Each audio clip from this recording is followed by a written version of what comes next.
It's time to wake up. The people in power go out of their way to make sure that you are perpetually misled and manipulated. The majority's perception of reality, especially in the political arena, is not their own. It is shrewdly imposed upon them without them even knowing it. For example, the public at large actually believes the invasion of Iraq is going badly, as sectarian violence doesn't seem to stop. What the public fails to see is that the destabilization of Iraq is exactly what the people behind the government want. This war is to be sustained so the region can be divided up, domination of the oil maintained, continual profits reaped for the defense contractors, and most importantly, permanent military bases established to be used as a launching pad against other oil-bearing, non-conforming countries such as Iran and Syria. For further implication that the civil war and destabilization is purely intentional, in 2005, 2 elite British SAS officers were arrested by Iraqi police after being caught driving around in their car shooting at civilians while dressed up as Arabs. After being arrested and taken to a jail in Basra, the British Army immediately requested the release of these men. When the Basra government refused, British tanks came in and physically broke out the men from the Basra prison. If you wish to destroy an area, how do you do it? Well, there are 2 ways. You can go in there and bomb it and so forth, but that is not very efficient. What you do is you try to get the people in that area to kill each other and to destroy their own territory, their own farms. And that's what's been done in that area. The way in which you destroy an opponent is get him to destroy himself by dividing his ranks against one another. Then you feed both sides. You have agents feeding both sides, inflaming both sides, and they kill each other off.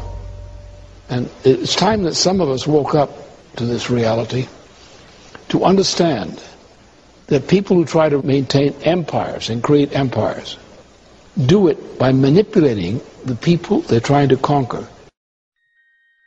You might want to ask yourself why the entire culture is utterly saturated with mass media entertainment from all sides, while the educational system in America continues its stupefying downward slide since the U.S. government decided to take over and subsidize the public school system. What your government pays for, it gets. When we understand that, then we look at government-financed institutions of education and see the kind of students and the kind of education that's being turned out by these government-financed schools. Logic will tell you that if what is being turned out in those schools was not in accord with what the state and the federal government wanted, then it would change it. The bottom line is that the government is getting what they have ordered. They do not want your children to be educated. They do not want you to think too much. That is why our country and our world has become so proliferated with entertainments, mass media, television shows, amusement parks, drugs, alcohol, and every kind of entertainment to keep the human mind entertained, so that you don't get in the way of important people by doing too much thinking. You had better wake up and understand that there are people who are guiding your life and you don't even know it. We're in a lot of trouble because you people and 62 million other Americans are listening to me right now, because less than 3% of you people read books. Because less than 15% of you read newspapers. Because the only truth you know is what you get over this tube. Right now, there is an entire generation that never knew anything that didn't come out of this tube. This tube is the gospel, the ultimate revelation. This tube can make or break presidents, popes, prime ministers. This tube is the most awesome goddamn force in the whole godless world. And woe is us if it ever falls into the hands of the wrong people. And when the largest company in the world controls the most awesome goddamn propaganda force in the whole godless world, who knows what shit will be peddled for truth on this network. So you listen to me. Listen to me. Television is not the truth. Television is a goddamn amusement park. Television is a circus, a carnival, a traveling troupe of acrobats, storytellers, dancers, singers, jugglers, sideshow freaks, lion tamers, and football players. We're in the boredom-killing business. But you people sit there day after day, night after night, all ages, colors, creeds. We're all you know. You're beginning to believe the illusions we're spinning here. You're beginning to think that the tube is reality and that your own lives are unreal. You do whatever the tube tells you. You dress like the tube. You eat like the tube. You raise your children like the tube. You even think like the tube. This is mass madness, you maniacs. In God's name, you people are the real thing. We are the illusion. The last thing the men behind the curtain want is a conscious, informed public capable of critical thinking, which is why a continually fraudulent zeitgeist is output via religion, the mass media, and the educational system. They seek to keep you in a distracted, naive bubble, and they are doing a damn good job of it. In 2005, an arrangement between Canada, Mexico, and the United States was made. This arrangement, unannounced to the public, unregulated by Congress, merges the United States, Mexico, and Canada into one entity, erasing all borders. It's called the North American Union, and you might want to ask yourself why you've never heard of this. In fact, there is only one mainstream reporter who has actually heard of and has had the courage to cover this issue. The Bush administration's open borders policy and its decision to ignore the enforcement of this country's immigration laws is part of a broader agenda. President Bush signed a formal agreement that will end the United States as we know it, and he took the step without approval from either the U.S. Congress or the people of the United States. It's a deal that few have even heard of. It's being done again by very few people at the very top on behalf of the investment class, but the working class of people, political officials across our country, from communities, from cities and so forth, they don't know anything about this. This isn't some trade agreement. It is a total removal of sovereignty from these countries, which will also result in a completely new currency called the Amero. Fall. Apart from that, I think one thing people who are dollar-based need to focus on is the Amero. That's the one thing that nobody's talking about, but I think is going to have a big impact on everybody's life in Canada, the U.S., and Mexico. The Amero is the proposed new currency for the North American community, which is being developed right now between Canada, the U.S., and Mexico to make a borderless community, much like the EU, and the dollar, Canadian dollar, U.S. dollar, and the Mexican peso replaced by the Amero. By default of this agreement, the American Constitution will eventually be obsolete. You would think that a situation like this would be on the cover of every major newspaper.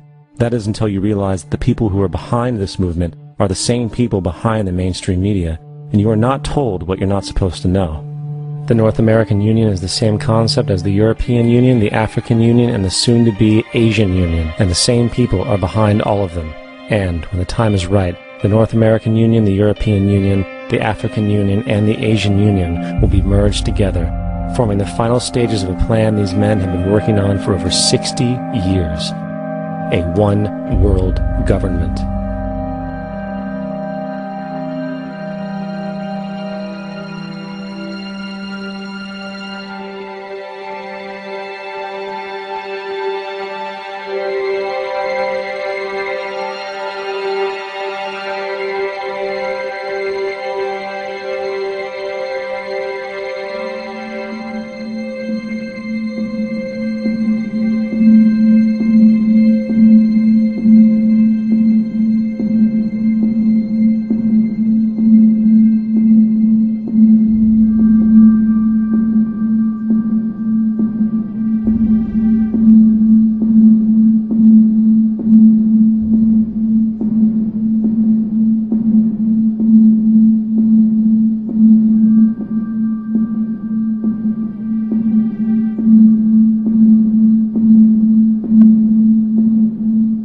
One bank, one army, one center of power.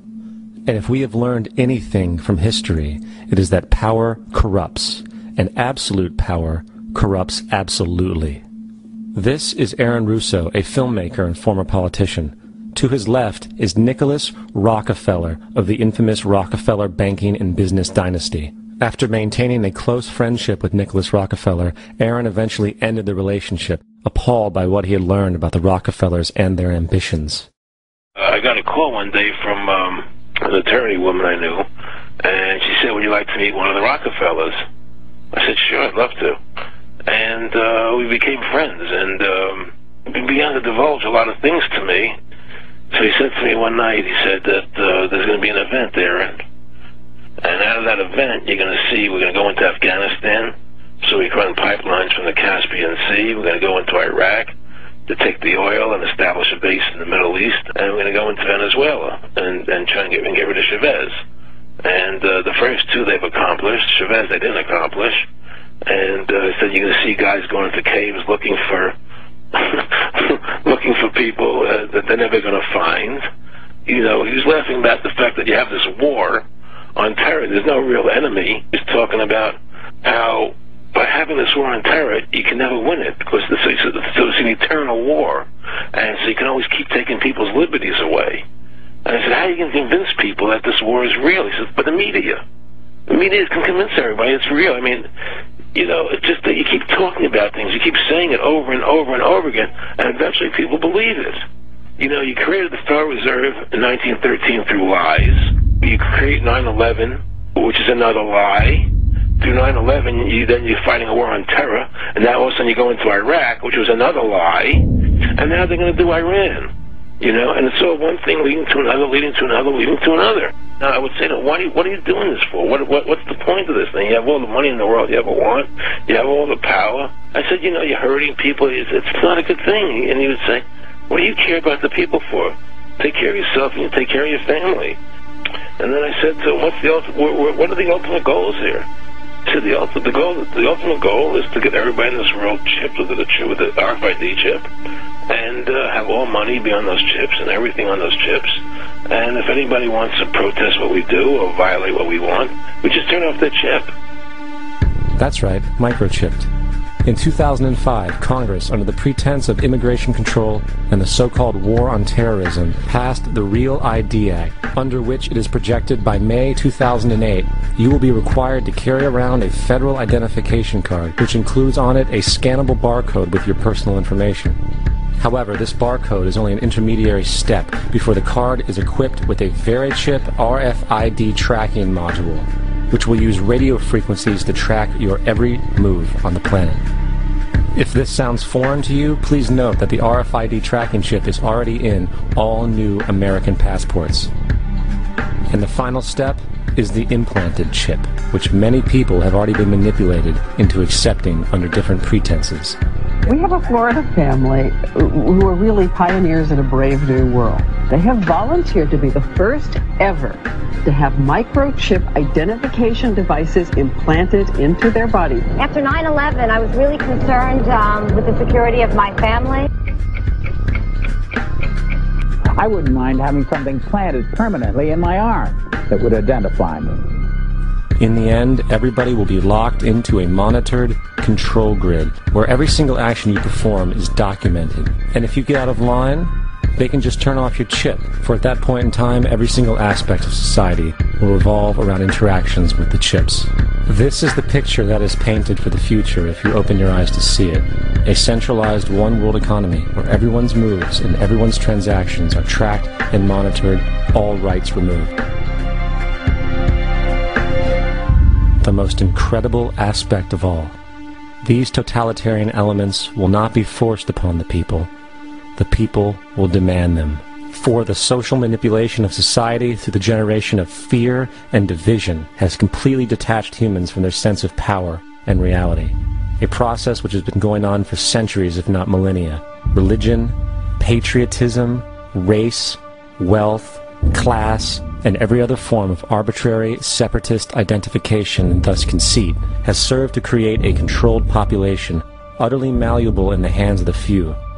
Divide and conquer is the motto, and as long as people continue to see themselves as separate from everything else, they lend themselves to being completely enslaved. The men behind the curtain know this, and they also know that if people ever realize the truth of their relationship to nature and the truth of their personal power, the entire manufactured zeitgeist they prey upon will collapse like a